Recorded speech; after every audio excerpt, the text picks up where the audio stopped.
A boy named Steve has always dreamed of being a miner. But whenever he tries to help, an old man chases him away. Decades later, Steve is a depressed adult who sells door handles.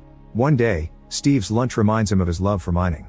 He returns to his childhood town and confronts the old man, dodging his attack to finally enter the mines. Steve happily mines for hours and eventually finds two mysterious glowing artifacts. When he puts them together, they open a portal to another dimension called the overworld. Steve immediately falls in love with the overworld, where night falls every 20 minutes. Everything is shaped like a block and can be used to craft whatever his mind could come up with, including a house made of wool. The world is beautiful during the day, but at night Steve must stay inside the house to avoid the zombies. One morning, he finds an aggressive wolf. By feeding him a bone, the wolf becomes friendly and Steve adopts him as a pet, calling him Dennis. Years pass with Steve and Dennis traveling the land and building all kinds of amazing structures. Eventually they come across some mysterious ruins and a chest with a missing block. Steve uses the block to repair the ruins, creating a new portal. Dennis and Steve immediately cross it and find themselves in the Nether. There's no joy or creativity here, just piglins mindlessly looking for gold. Their leader is Malgasha, an evil sorceress who looks for the orb of dominance. Steve's glowing artifact is that orb, so she steals it from him and starts making plans to take control of the overworld. Steve and Dennis are locked up in a cell, but Dennis takes the keys from a guard to escape. Then they retrieve the orb and Steve makes Dennis take it to his house in the real world. While some piglins recapture Steve, others try to chase Dennis. However, these piglins can't be in the overworld because it turns them into zombies and they're forced to retreat. Before jumping into the portal, Dennis accidentally loses his collar. In the real world, he hides the orb under Steve's bed. The orb splits when it falls, which closes the portal. Now Dennis is stuck here. Many years later, Garrett has a retro store in a small town in Idaho. He used to be an arcade champion in the 80s and has never let go of his glory days. Now his shop isn't doing so well and he ends up receiving an eviction notice. Desperate to make some cash, Garrett goes to a storage auction, hoping to find a lot with something valuable he can resell. He learns that one of the lots has a rare Atari Cosmos, so he buys it for $900 with a check that can't be cashed now. However, when he finally opens the Atari box, he discovers that it's empty. He furiously starts destroying the storage unit, not noticing the orb pieces that fall from the box. To make matters worse, his car breaks down in the middle of the road when he tries to go home. Meanwhile, siblings Natalie and Henry are moving to the same town because it was their mother's dying wish.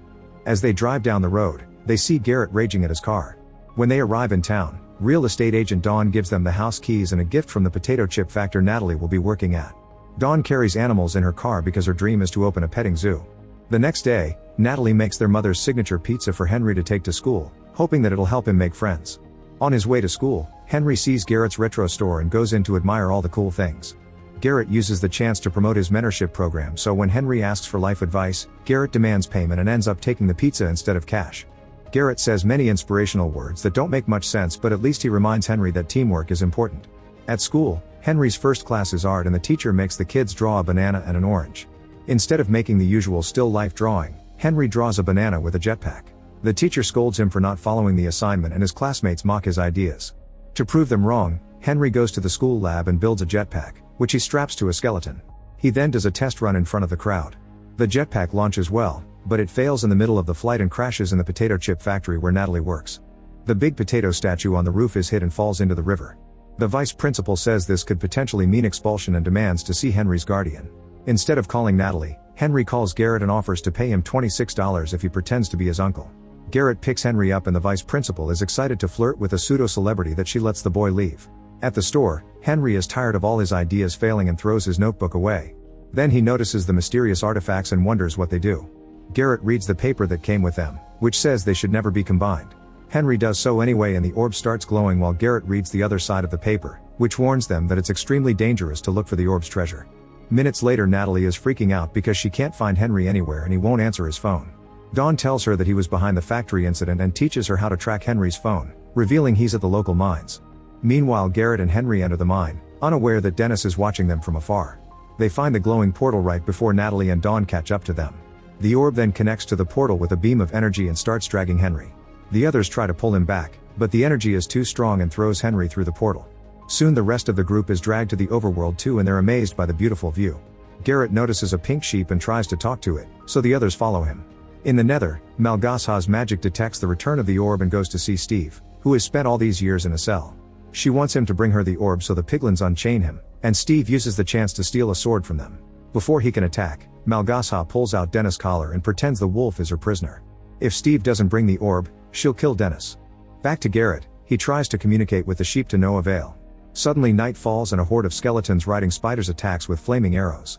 The group immediately runs away and Garrett gets separated from the others when he falls into a hole.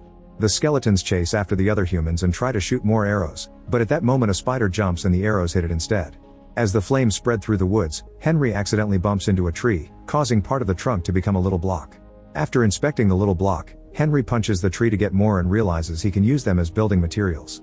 He immediately picks up more and starts piling them up to build a structure they can hide in, not realizing he left the orb outside.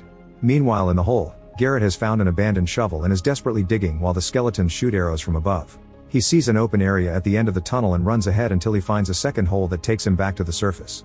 Suddenly he's startled by a creeper and Garrett punches it to defend himself. The creeper glows for a few seconds before exploding, which sends Garrett flying across the field. Then Garrett starts running as both the skeletons and the zombies go after him, but he stops to pick up the orb. Unfortunately an arrow hits the orb and breaks one of the pieces, causing the portal to disappear. Garrett picks up the remaining piece and runs to Henry's building, but there's no door. While he fights one of the zombies, another monster appears on the roof and the group has to push it off. Soon the zombies surround Garrett, so Henry opens a hole and brings Garrett inside before closing it. Unfortunately a creeper gets too close to the building and explodes, bringing down part of the wall. The group runs to the roof and stands in the corner as the horde comes closer. Suddenly one of the zombies is stabbed by an axe and thrown off the building by Steve, who is here to save the day. Using his axe and quick fighting moves, he fights the horde and easily kills most of them in minutes. The remaining enemies are burnt down when the sun finally comes out. Afterward Steve explains they can't go home unless they have both parts of the orb. The only way to get a new one is to go to Woodland Mansion, which is a very dangerous trip. Steve offers to help them get home if they pay him with the orb, and the group takes the deal. In the Nether, Malgasa suspects that Steve has betrayed her, so she orders General Chungus to go after the heroes. She also gives him a special potion that will allow him to walk under the sun safely. Back in the overworld, Steve takes the group to Midport Village so they can get gear. He reveals he built most of this place himself and introduces them to the Iron Giant, who protects the whole place. Steve also shows them how to cook chicken with lava, and Garrett shows off by biting a very hot piece. Natalie tells Steve they should hurry up, but Steve thinks they must give Henry time to explore his creativity. A frustrated Natalie protests, pointing out that this isn't useful in the real world and only makes Henry a loser at school.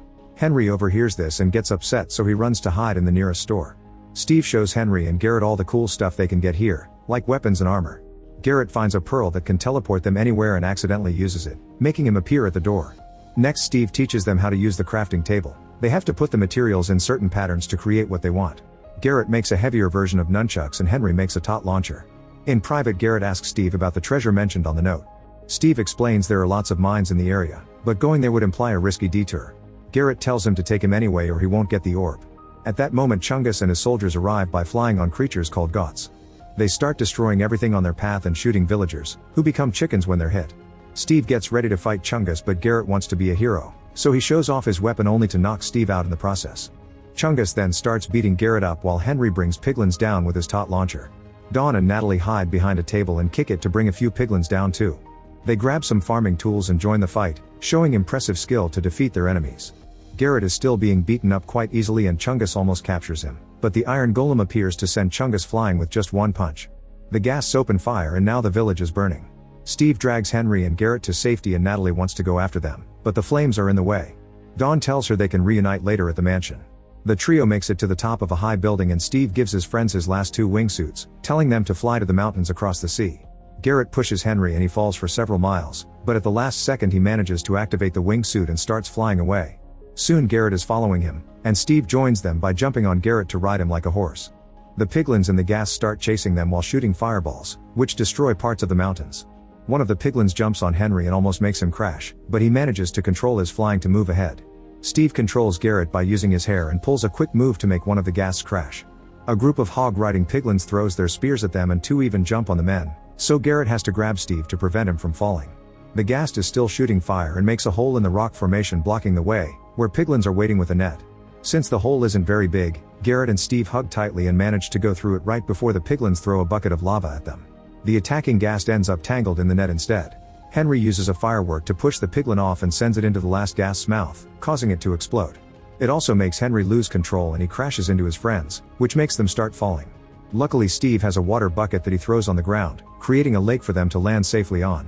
While the boys travel through the woods, Steve tells them Malgasa's story. She used to dream of becoming a dancer, but the piglins didn't appreciate her talent and her father was ashamed of her. This made Malgasa denounce creativity, and now she wants the orb to black out the sun to destroy the overworld. Steve promises he won't give the orb to Malgasa, but he needs it for leverage to save Dennis.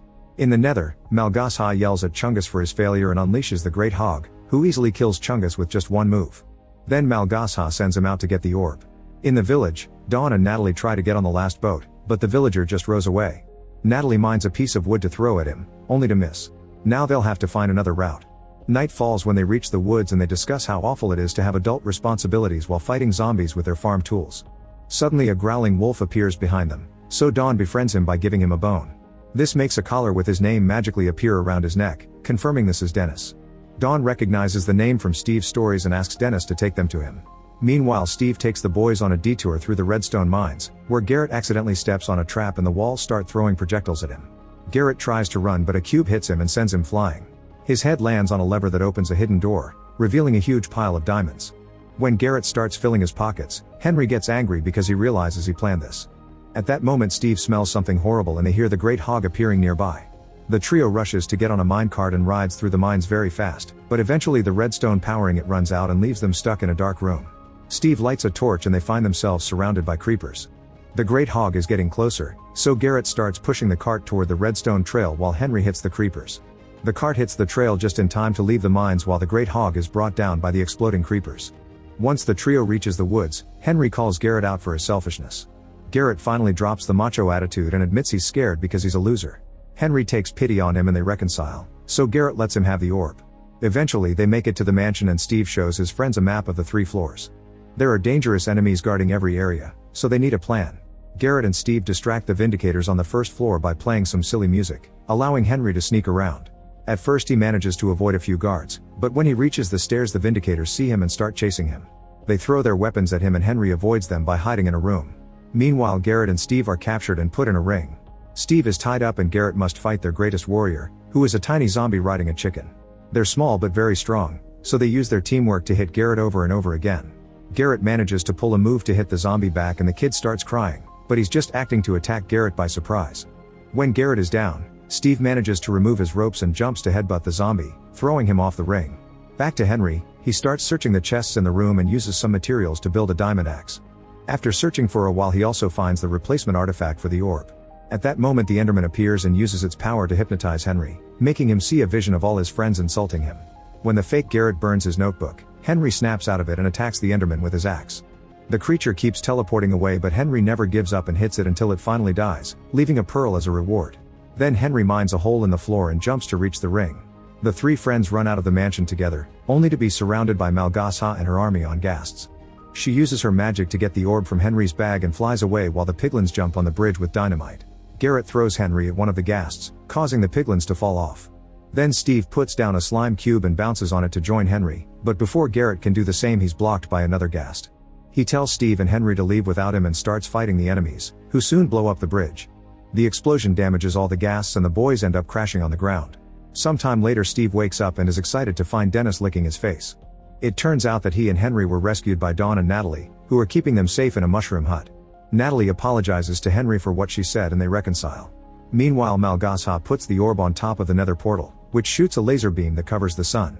Now all the enemies roam freely and the piglins can come to the overworld.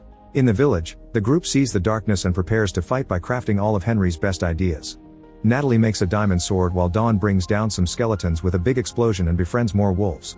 When the piglins unleash their attack, Henry activates a bunch of iron golems, whose strength easily overpowers the piglins.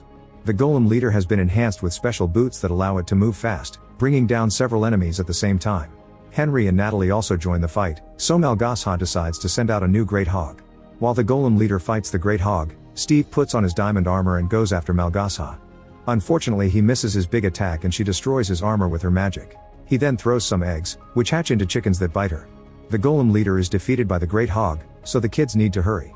Henry shoots the pearl to the top of the portal and it instantly teleports him to that spot. When the Great Hog is about to kill Natalie, Dawn arrives with Dennis and a whole pack of wolves, who jump on the hog to keep him back. Sadly, the hog is stronger and pushes them off before shooting a beam at the portal, causing Henry to fall before he can reach the orb. At that moment, Garrett shows up in a ghast and rescues Henry at the last second. Henry then uses a spear to poke the ghast, making it shoot fireballs at the portal. The structure starts crumbling and the orb stops working, so the sun comes out again. The light makes the monsters burn and the piglins become zombies. The big hog picks up the orb, only to be suddenly defeated by the golem leader with an amazing attack. The orb falls again and this time Natalie catches it. Malgasa has no power left and Steve easily brings her down, but he decides to abandon her instead of killing her so she can learn to survive on creativity. Afterward the group gets ready to go home. Steve tells Dennis to leave with Dawn and sings him a goodbye song. The group disappears into the portal and after some hesitation, Steve decides to follow them, finally ready to live in the real world again. Sometime later, Garrett's shop is shining. The group has created their own video game and Garrett and Steve often play music for the kids at the shop. Dawn and Dennis open a petting zoo while Natalie starts teaching self-defense classes. Henry finally builds a jetpack that works and impresses everyone at school. Make sure to subscribe and turn on notifications so you can watch more videos like this. Thanks for watching.